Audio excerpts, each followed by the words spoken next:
Alright, the Shinku situation is wild. The Shinku drama is not going away. Do you need dupes for Shinku? Do you need awakenings for Shinku? I have no idea what the title of this video is going to be, but it's true that the situation has not gone away. And there's plenty of good reasoning for that. I thought between like the last 3 videos that I posted about Shinku before this, that like maybe that would help alleviate the situation or whatever, but it seems that we're gonna have to get into the nitty-gritty here, like the fine specific details of why people are upset about this situation. So that's what this video is going to be about today. I need to preface by saying that you can literally clear the endgame with a single A-rank character solo, so the power level of Shinku isn't the problem here. This isn't a hate video on Shinku. I actually rather enjoy the character, but it's fair to talk about these things because there are things that are included in, like, let's say her awakenings or things about her kit that feel like they should have been included in the base kit and you shouldn't have to pull for dupes, etc, etc. Let's, get into the nitty-gritty here. Just remember, it's a waifu over meta game, so just pull who you like. Okay, so let's talk about just one of Shinku's problems that she has, that she pushes enemies away during some of the most inconvenient times for that to happen for her. For instance, her ultimate state, right? Which is why she has an awakening here that helps prevent that. This first part here gives her some extra damage, but this last part here, and it allows Scarlet Descent and Crimson Judgment to pull in targets within range, because she pushes enemies away. So they have this here to sort of fix that. But she doesn't need to push enemies away. They don't have to make that happen, but they do it anyways, and then you have to get this awakening in order to sort of fix that. Something to keep in mind, this only matters against mobs. This doesn't affect bosses whatsoever, okay? So against bosses, against the true endgame, right? This isn't really like too big of a factor, but check out this passive. It increases the ultimate damage against non-boss enemies by 50%. Yet another thing put into her kit to try to fix this problem that shouldn't even exist. They don't have to make mob enemies fly away during her ult state. Like, at least as far as I understand, there isn't a reason for that to necessarily happen. Characters have abilities all the time that don't have, like, harsh knockback. So she doesn't have to do that. So it's kind of a weird situation, right? And again, I'm not trying to say the character's bad or you shouldn't pull the character, that I don't like the character. I've already gooned this character more times than I can count. But, like, when I take a look at this Esper ability here, the passive 3, this should also be in her base kit. You know what I mean? Like, this shouldn't be something that needs to be, like, fixed or whatever. She should just get some extra damage or something like that, right? That shouldn't be like that. It reminds me of Mint a little bit, where Mint, her passive 2 and 3, I don't even have these unlocked because they don't really do much for her. That's why I feel like if they, let's be honest, when they eventually buff Mint, before she gets her SP version later down the line and gets an S rank, they'll probably just put passive, like put these into her base kit, give them to her, and then put passives here that actually do something for her, maybe give her multipliers or something like that. I'm getting a little bit sidetracked. Now, there is one more thing about the whole, mobs versus, boss enemies thing in her, what is this, her A4? But let's talk about this A5 real quick here, okay? It increases Shinku's defense by 50% and resistance to interruptions by 50% during Surging Crimson, and recovers HP equal to 300% of her base attack after casting Scarlet Descent. So basically, this fixes the issue she has where when she's in her ult phase, you don't want to lose DPS, right? So you kind of sit there face tanking and attacking the enemies or bosses or whatever, but you don't want to die, obviously, doing that, or lose the character doing that. So what are you supposed to do about that? Plus, you could get, like, literally knocked back by a big hit from the enemy while you're doing it. This helps prevent that. This helps you face tank.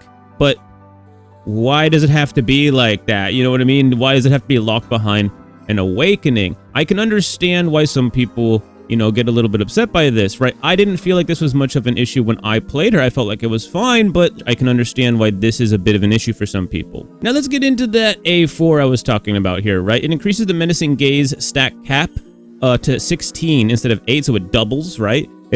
Huge. It enhances the triggered instant strike when Menacing Gaze reaches 16 stacks, granting it the additional effects of the instant strike triggered by the parry attack or the critical riposte. It inflicts forced knockback on the target and briefly stuns them. But this doesn't work against boss enemies. Now, again, like, I feel like this isn't like an actual shield break or anything like that. This is a very short temporary stun, allowing her to get in some DPS, which is something that she needs because she has like limited amount of time during her phases, right?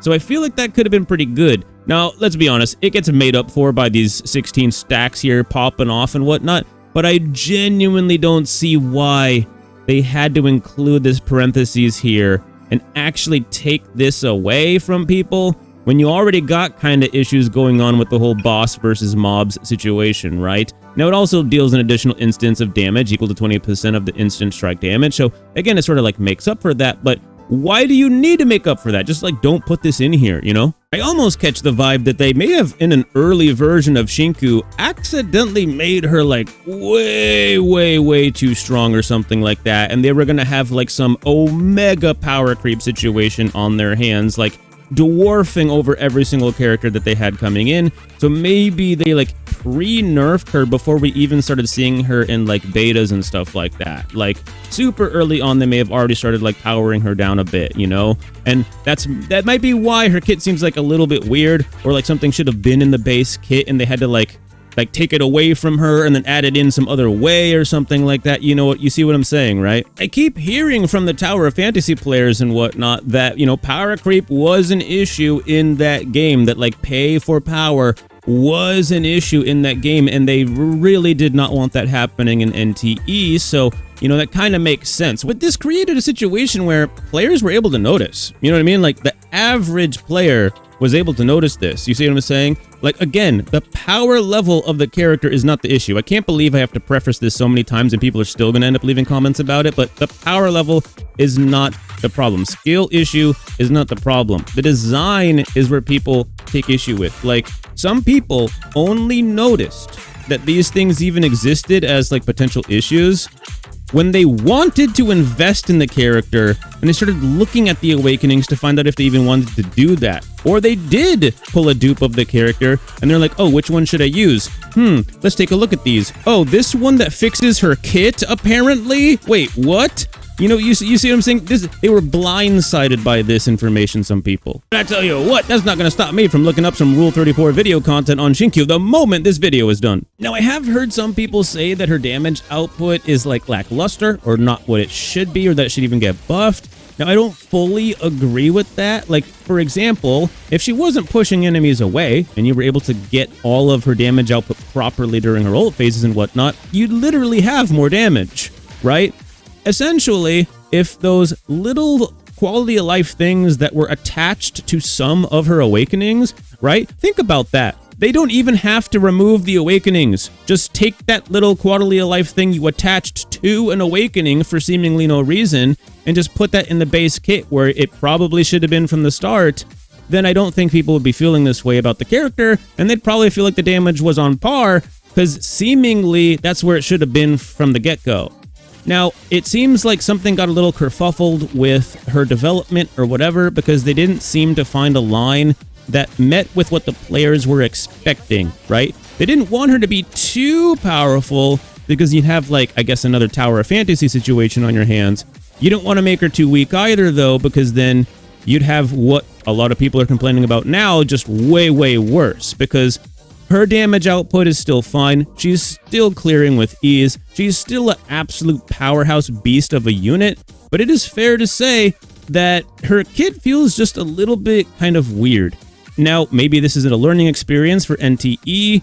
You know, maybe they tried to do a little bit too much and it ended up falling a little bit flat with the character.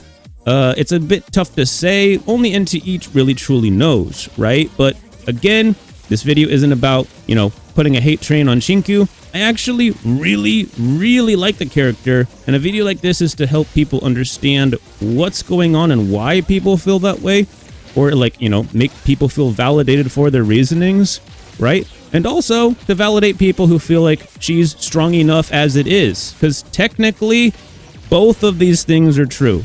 That's what's so silly about this whole situation for me personally.